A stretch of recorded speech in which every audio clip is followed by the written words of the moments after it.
Assalamualaikum warahmatullahi wabarakatuh. Perkenalkan, nama saya Faranuji Alfiansa, NPM 1904012034. Di sini saya akan menjelaskan tentang materi konsep media massa. Saat ini kita hidup dalam apa yang dinamakan masyarakat komunikasi massa.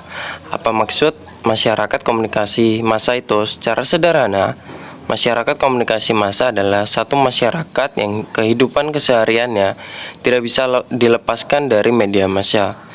Masyarakat komunikasi massa menjual dan membeli barang, mencari informasi mutakhir, mencari bahan untuk pendidikan, mencari hiburan, dan bahkan mencari jodoh pun melalui media massa. Konsep umum media massa. Fungsi media massa adalah A. Menginformasikan, B. Mendidik, C. Menghibur, dan D. Memengaruhi. Tekanan-tekanan yang dialamatkan pada media, dalam hal ini koran, surat kabar. Tekanan tersebut ada yang sifatnya komersial, politis, dan ada yang memang bersifat konstitusional. Khusus yang disebutkan terakhir itu merupakan tekanan yang bisa diterima karena merupakan tekanan yang didasarkan pada peraturan perundang-undangan yang dalam hal ini bahkan merupakan hukum dasar, yaitu konstitusi.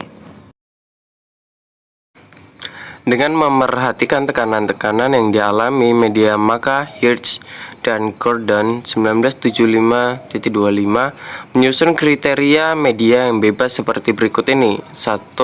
Secara politik, bebas dari pemerintahan dalam hal menyatakan pendapat dan menyajikan laporan faktual.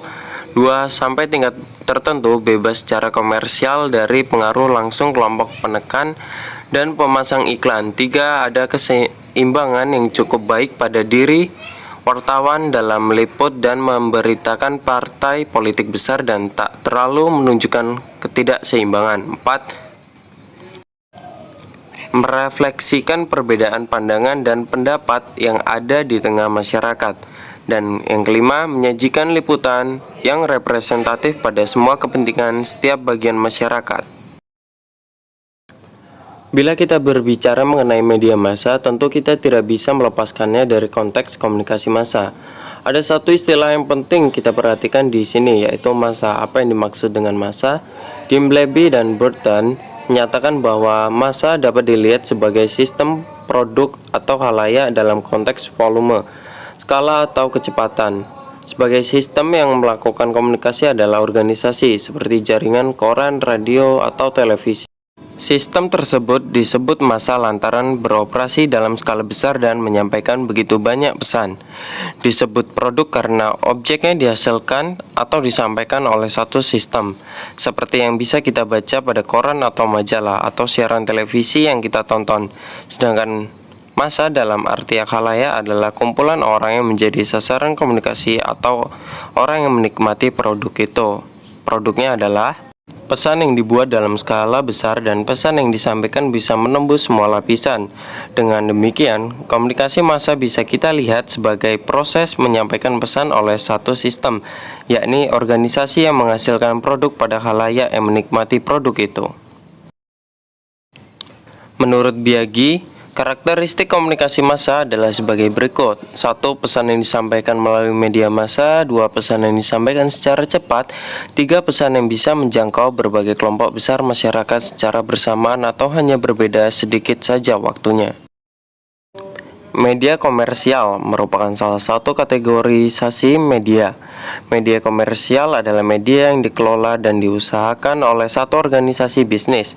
Karena merupakan industri yang dikelola oleh organisasi bisnis, maka pertimbangan untuk mendapatkan laba dari operasi media massa menjadi salah satu cirinya.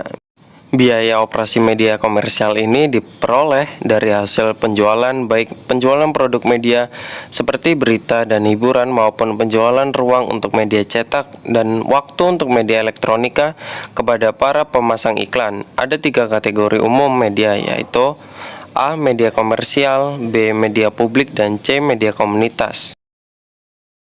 Secara umum, semua kategori media itu akan menjalankan fungsi menginformasikan, mendidik, menghibur, dan memengaruhi. Media komunitas akan menjalankan fungsi itu, namun dengan jenis informasi yang terbatas dan sesuai dengan kebutuhan komunitasnya. Begitu juga dengan media publik, akan menjalankan fungsi tersebut dengan isi media yang lebih berorientasi pada kepentingan publik dibandingkan dengan kepentingan komersial. Namun media komersial pun sesungguhnya menjalankan fungsi melayani kepentingan publik meski di dalamnya akan ada juga pertimbangan komersial. Media cetak, media elektronik, dan media baru. Media cetak. Berdasarkan sejarahnya, media cetak merupakan media yang tertua dalam sejarah peradaban manusia. Konon prinsip dasar media cetak ini sudah dikembangkan sejak zaman Yunani kuno, bahkan istilah jurnalistik yang kita kenal hari ini pun berasal dari praktik penyebarluasan informasi kepada publik melalui akta diurna yang dipasang di alun-alun kota Yunani. Akta diurna merupakan informasi kepada publik yang bisa diperoleh publik dengan cara membaca semacam papan pengumuman. Dari istilah itulah kemudian muncul jurnalistik. Dikemukakan oleh Sumadiria tentang karakteristik media cetak yang meliputi 1. Periodisitas, 2. Publisitas, 3. Aktualitas, 4. Universalitas, 5. Objektivitas. Media elektronika. Media elektronika merupakan media yang muncul setelah media cetak. Uniknya, meski muncul media elektronika tidak dengan sendirinya mematikan media cetak.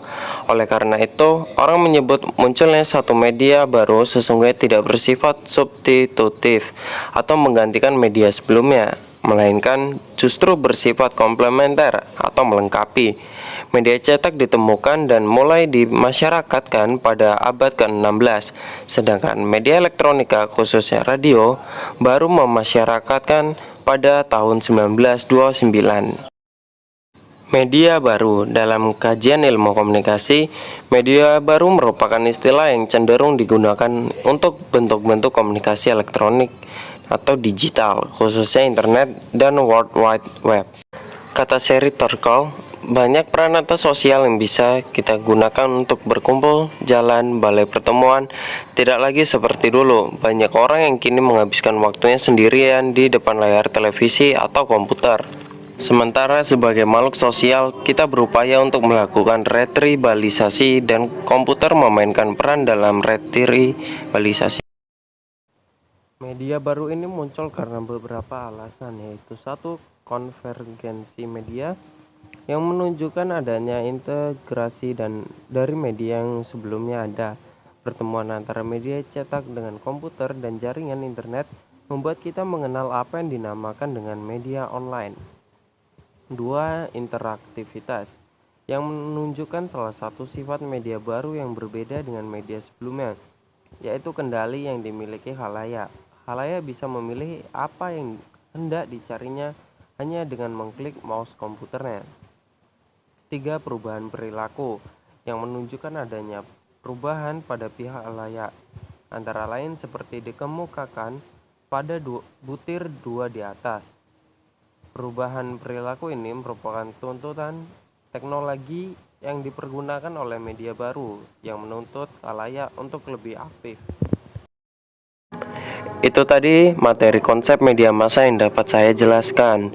Kurang lebihnya saya mohon maaf. Saya akhiri. Wassalamualaikum warahmatullahi wabarakatuh dan terima kasih.